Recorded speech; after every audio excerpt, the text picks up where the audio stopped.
guys, welcome back to our channel. My name's Heather. I'm Joe. And we're the Emmingers.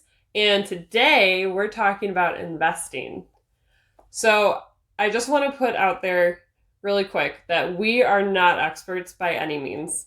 This is just what we understand from the research that we've done and what we think is working best for our family. So I just want to put that out there real quick.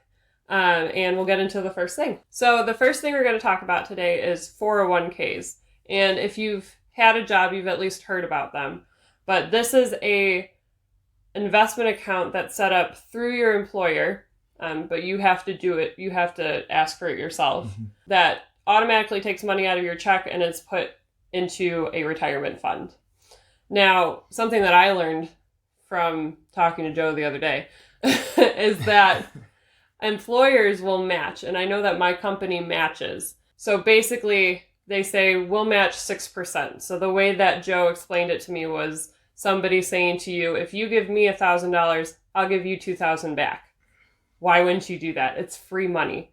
So if your company is matching, you want to put in at least the amount that they're matching. So say they match 6%, you want to put in 6% because you're getting that free money back from them. Joe's situation is a little bit different in that his company does profit sharing. So basically, the company at the end of the year will see how much money they've made for the whole year, and then they'll take a percent of that and put it towards retirement funds for their employees. The second thing we're going to talk about today is Roth IRAs and IRAs. So Heather and I, we have a Roth IRA we set up through M1 Finance.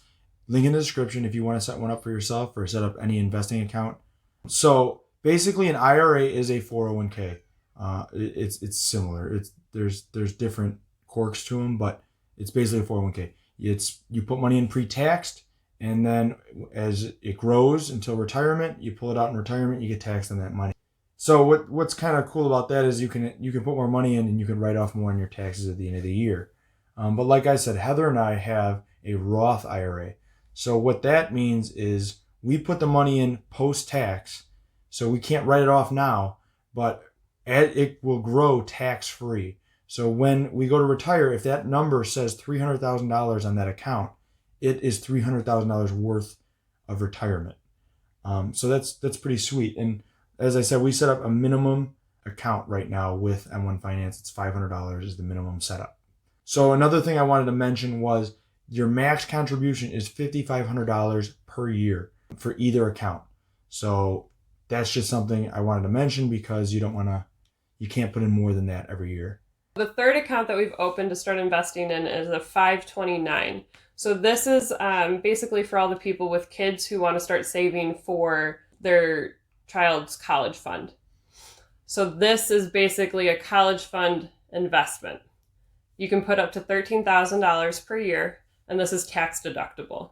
And then whenever the child graduates from high school, if they go on to higher education, all that money in that account will go right into their schooling tax-free.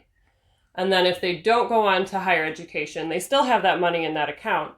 But when they go to withdraw it, from what we understand, there's taxes and fees that are put onto it. So the fourth thing we're going to talk about today is an HSA or a health savings account, which you need a high deductible insurance plan for. From what I've seen, everyone has one of these nowadays, so everyone's pretty much eligible. Do your own research. That's all I gotta say. So basically, this HSA can be used for any healthcare expenses at all. From what I understand, chiropractor visits, over-the-counter medicine, doctor visits, hospital visits, anything along those lines, and it's tax-free, which is the best. So you can deduct any money you put in from your taxes at the end of the year, and then you get a bigger refund at the end of the year, which is awesome. Highly recommend it. Everyone should have one. Everyone's got health expenses as far as I'm concerned. So the max contribution you can make to this every year is $7,100. So that's something that definitely should be considered. You can open these through multiple banks. You don't have to go through your employer to open one of these. I know my employer didn't offer it. Her employer might have, but we didn't look into it. And so we opened one just on our own. And they didn't ask for any insurance information at all. So that's why I think anyone can pretty much have one of these nowadays as long as you have health insurance. The fifth thing we're going to talk about is our Robinhood portfolio, or my Robinhood portfolio, because she knows nothing about it. Yeah, And it's over my head. but in any case, it is a dividend growth portfolio. I like to call it a satellite portfolio.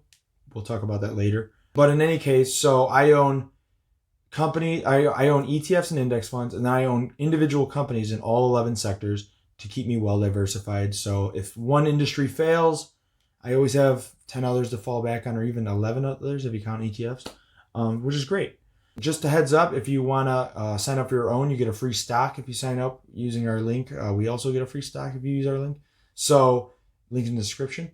But in any case, right now, our dividend portfolio pays us about $240 a year, which you people might laugh at us. But it feels awesome knowing that I'm getting paid $20 a month to sit on my butt and do nothing. And I plan on growing this so one day I can sit on my butt and do nothing and make decent money.